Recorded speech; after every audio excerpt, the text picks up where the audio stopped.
Madam जी बहुत प्यास लगी, एक गिलास पानी मिलेगा पीने के लिए? आप मुझे देखे लग रहे हो, मैं आपको जानती हूँ। अच्छा आप रुकिए, मैं आपके लिए पानी लेके आती हूँ, ठीक है?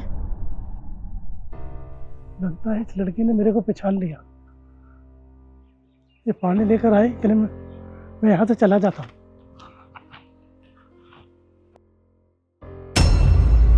अरे शिखा, तुम्हें पता भी चल गया मैं आ रहा हूँ और तुम मेरे लिए पानी भी लेकर आ गई। नहीं, मैं तुम्हारे लिए नहीं लाई हूँ। यहाँ पर एक भिखारी खड़ा था ना, वो कहाँ गए? भिखारी? अरे हाँ, यहाँ एक भिखारी खड़ा था पर वो इधर गया है। जी प्लीज उन्हें लेके आओ, वो मेरे सर हैं, मुझे याद है वो मेरे सर ही हैं।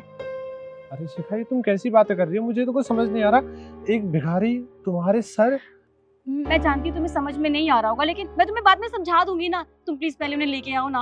अच्छा ठीक है, तुम शांत हो जाओ, मैं उन्हें ढूंढ कर लेकर आता हूँ। हाँ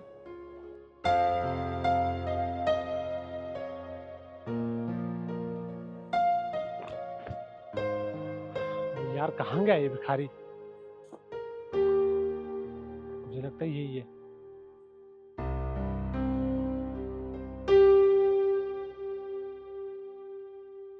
अबे ओ भिखारी,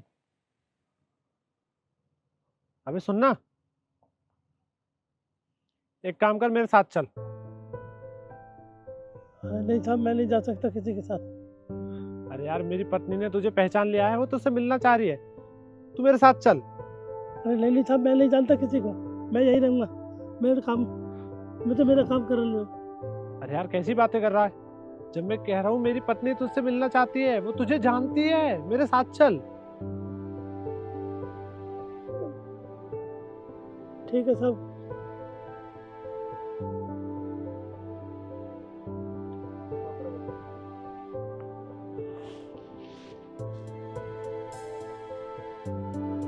आओ।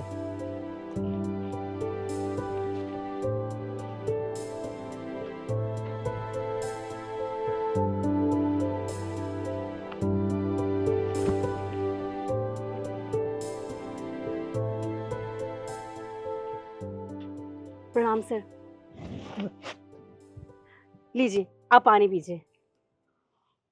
शिखा, तुम इस भिखारी के पैर छू रही हो और ये सब क्या हो रहा है? मुझे तो कुछ समझ नहीं आ रहा।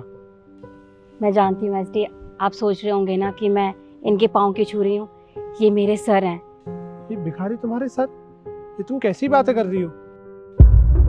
मैं बताती हूँ आपको। सर आपने मुझे पहचाना, मैं आपकी स्टूडेंट शिखा।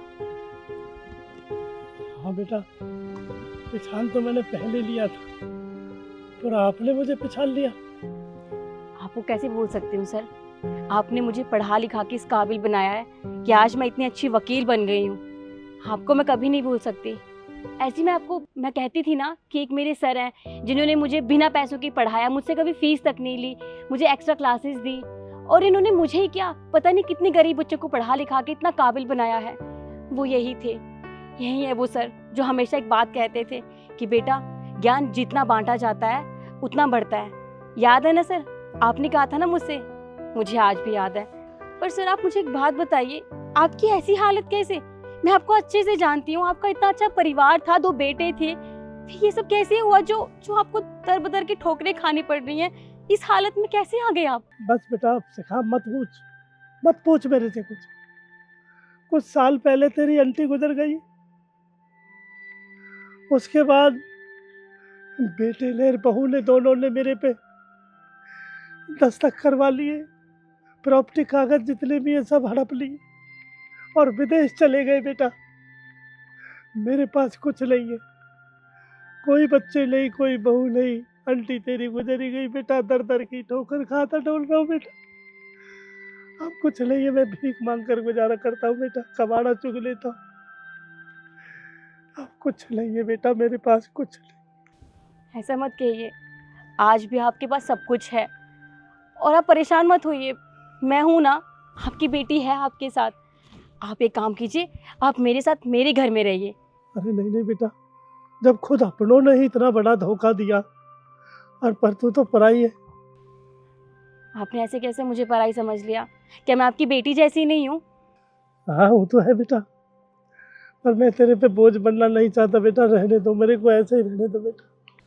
सर देखिए, शिखाना आपके बारे में बहुत बातें करती है कि कैसे आपने इसको पढ़ा लिखा कर इतनी बड़ी वकील बना दिया, इस काबिल बना दिया। इसलिए सर मैं आपके सामने हाथ जोड़ता हूँ, इसकी बात मान लीजिए और हमारे साथ अंदर चलिए। और सर आप परेशान मत होइए, मैं वकील हूँ। मैं आपकी बेटी के खिलाफ केस लड़ूंगी और आपको आपका हक वापस दिला के रहूंगी, लेकिन तब तक आपको मेरे साथ मेरे घर में रहना होगा, ठीक है?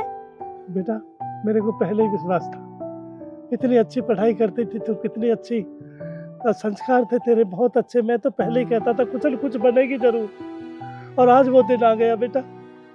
लगता है भगवान ने मेरे को इस मोड़ पर ऐसे खड़ा कर दिया, एक तेरा ही सहारा था बेटा। आइए मेरे साथ।